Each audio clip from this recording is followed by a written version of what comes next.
¿Qué pasa, raza? Welcome to Midwest Lowriders. My name is Eric Arraza, also known as the Lowrider Teacher, and this show is brought to you by Televida. Stay tuned because we got a great episode for you today.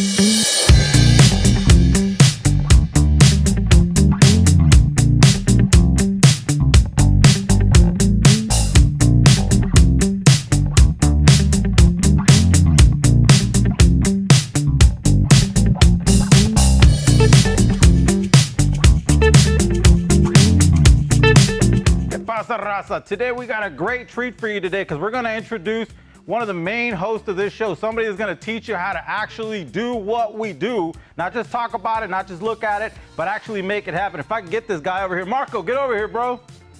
Come talk to us for a minute. So guys, I want to introduce you to Marco, and Marco is the guy that actually puts all the switches on the cars, puts the hydraulics in, does all the neat stuff that everybody wants to know how to do. And I think this is the first time in history in a lowrider show that you're actually going to be taught how to do this step by step on how to actually install hydraulics, some of the issues that happen with hydraulics when it comes down to leaks or if a cylinder is not working or how to set up your batteries. All that stuff is stuff that Marco's going to do. But Marcos, who are you, bro, and what do you do here? My name is Marco Maese. This is my shop. I'm located here in Olathe, Kansas. So what I do right here is I build lowriders. I lift trucks, lower trucks, airbags, that kind of deal. Man, he said airbags, folks. We'll take that out later. That's okay. That's cool, bro. So, man, you got an amazing shop. You got a whole bunch of cars. So tell us a little bit about some of the cars that you have in here, and then take us to the car that you're going to be working on and we're going to be able to learn from here in the next couple episodes. Yeah, so these are actually my cars. These are my projects that I work here and there when I have time. Right here I got a 68 that I'm working on. Frame off. I'm going to reinforce all the frame. Then over here, I got my Cruiser 61 Impala and my 64 Impala. So these are mine. So what I'm working on right here is a 80 Lincoln 2-door. This is my next victim. What I'm gonna do is put 3 pumps, 6 batteries, kind of lay and play with 3-wheel. Okay. 3-wheel motion, yep. So Marco, on these cars, the frame is already pretty much boxed, right? Most of the time on these Most Fords? of the times, yeah. So they're a little bit stronger, or do you still have to do some reinforcements on that? You know, cars are not meant to hop. They're not meant to, you know, move around like what we do. Right. So either way, I'm gonna reinforce the pressure points, the differential, just for safety. You know what I mean? It's just better to reinforce than not to reinforce because it is gonna be a lay and play. Right. You know what I mean? But we're still gonna do that. I always recommend reinforcing, you know, at least the pressure points. So you're gonna be doing some 3-wheeling, you said, on this one? Yes, I am, and I'm also gonna install a chain bridge. That's what I was gonna ask you. So you're gonna do a chain bridge on it too? Yep. What size cylinders are you going with in the back? On this one, we're gonna do 16-inch cylinders. Okay. And 8-inch in the front. Well, it looks like you got plenty of room so it won't hit the seat like some of the Cadillacs do. Yeah, exactly. Yeah, that's pretty cool, man. So you're gonna be able to walk us through how the setup is done and do some tech tips on what the people should or shouldn't do and all that kind of neat stuff, right? Exactly, yeah. I'm gonna be showing you guys how I do things, at least in this shop.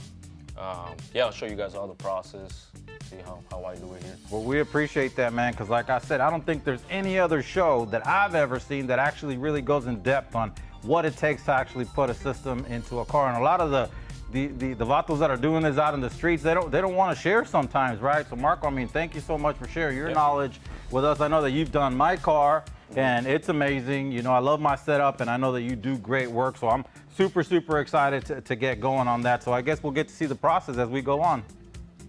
So Marco, man, so how long have you been doing this, bro? Like, have you had your shop a long time or did you do it in another shop? Like, how'd you even get into this? So I've actually been here for 3 years, going on 4 years. And where I started was at my mom's garage. Okay. I've been doing this my whole life. Yeah. So I started there, I started buying a lot of tools and I started growing, you know. And we're talking about almost 10 years, you know, that I've been doing this. So you started real young. Yeah, I started real young. And then from there, I went to Topeka. I had a shop over there. Okay. Just because I found a pretty big one for my budget, you know what I mean? Yeah. Then I started growing there. I built a few lowriders over there in Topeka. So I started getting more clientele, and from there I came here. So. Well, that's good, bro. So like, I mean, you're doing frame off cars, right? So like on this car in particular, like obviously you're doing the frame, you're reinforcing and all that kind of stuff, but did you take the engine out and the transmission out and all that kind of stuff too? No, so this client, brought me the car without the motor and transmission. Okay. But yeah, I do that as well. Okay. So he brought me basically, yeah, without the motor and transmission, and I took the body apart, took everything apart. I just finished reinforcing this frame. I just added some extra reinforcements on this one that he wanted done, so which is already done. I had to reinforce the ears, what you call the ears here. Yeah. So I got to paint it, clear coat it, and then put everything back together and do the setup. Well, man, that's crazy, man. Because I mean, I think I had literally just saw somebody do a frame, and I was thinking about you because I thought, man, Marco would have done so much better. I mean, as far as like your welds and the way that you're molding the frame, you know, molding the metal into the frame. I think a lot of people don't do that, right? Like if it's extra reinforcement, as long as they weld it on there and they're done, right? Yeah. So and I get it. A lot of people do just leave it like that. Right. Like this part right here is exposed. Right. Like all this right here Yeah. used to look like this. You know what I mean? Yeah. So since this is gonna be exposed, I like to grind it down and make it look like, you know, nothing ever happened. You have to go underneath the car and see, oh shit, it's all reinforced. You know? Right, yeah. So that's good, man. I mean, I like that you take the extra step to get all that kind of stuff done. And as far as parts, I mean, do you have a specific like person or product that you like to use? Because I know you have a setup here, and I think this is for another car, but Yeah. I see some new shiny stuff here, so. Yeah, so I normally shop around with Hoppo, CCE, or Black Magic. Okay. But it's all preference of what the client wants, you know. Yeah. Like this is CCE stuff right here. Yeah.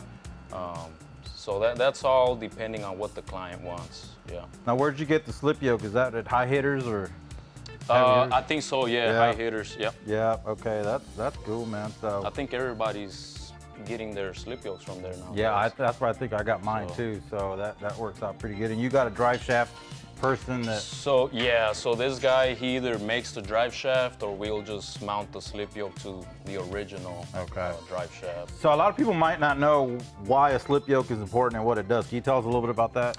So the slip yoke is important because when you lift up the car from the back, what happens is that rear end goes in, right? The higher you are, that differential is gonna go in. So you need that slip yoke. That way you don't damage the transmission. Right. It can slip out and stuff like that. So okay, yeah, that makes total sense, man. So how many cars do you think that you've done since you started doing this stuff?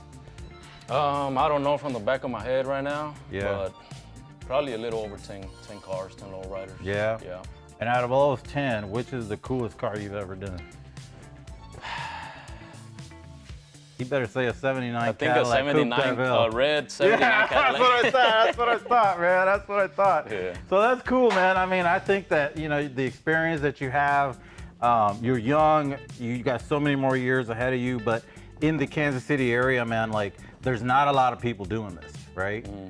Right. Right. There is some, Right. but not like a shop, you know what I'm saying? Unless you go over there down to KC. Yeah, if you go to KC, you got Dan down there. I know you Dan, got Twin Cities. Twin Cities. Yeah, there's a few other shops down there. At least over here in our area, there isn't. Not over here. Yeah. There's none. Yeah, there's not a on the lot Kansas over here. side. Yeah. And even if you know some of the shops that are around, obviously because there's not that many in the KC area, they're booked up and they're all doing good work. Yeah. But they're all booked up, and you're getting to that point too, where you're kind of getting booked up too, right? Oh yeah, I am. I'm booked for the rest of the year now. So Well, thank God. Yeah. That's awesome, bro. I mean, it's a good thing, right? So if That is a good thing. Yeah. So if people want to get on your list, how would they get a hold of you? What do they got to do to get in line, essentially? Just give me a call. I don't have Facebook right now. I'm thinking about opening up a Facebook account just to get my name out there through Facebook. But right now, if they want to call me, you know, my number is 913-387-7890.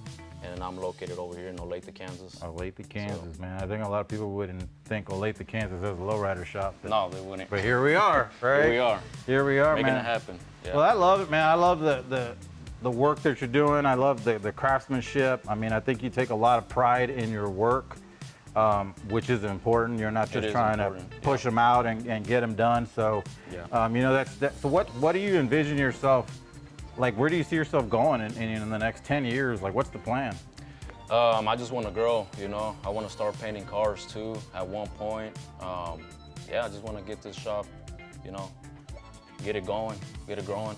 That's good, man. I know that you and I talked about the possibility of you moving into maybe doing a little bit of body work and paint in the future. Yes. So that's good. I know my brother Rob Vanderslice from Albuquerque is going to be coming down here teaching a class, so I'm going to get you his stuff so that you can hit him up and get into that class. But man, I think somebody as talented as you can pick up pretty much anything, you know, and I'm excited that we're going to be able to show people what it takes to do this kind of stuff, because I know there's a lot of folks that either want to do their own stuff, or you know, they're not even sure what to ask for when they're doing it, or why certain things need to be done, or even I think some of the guys that are trying to explain like, hey, I'm charging you this amount of money because there's a lot of work involved, right? Like, yeah, that's a lot of that conversation is always there, because you do have to explain to the customer, this is not easy stuff, you know.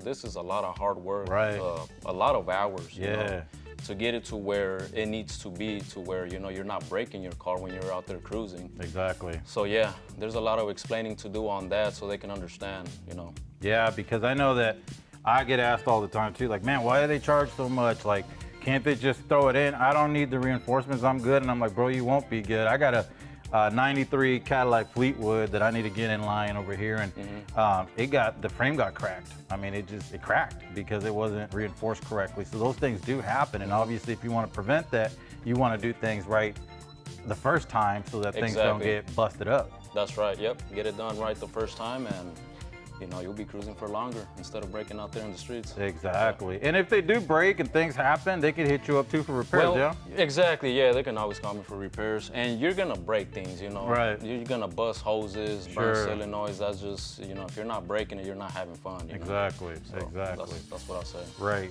No, I agree, man. Some dudes have too much fun and break too much stuff, but that's all right. I guess that's all right. As long as you got the cash to fix it, right? Exactly.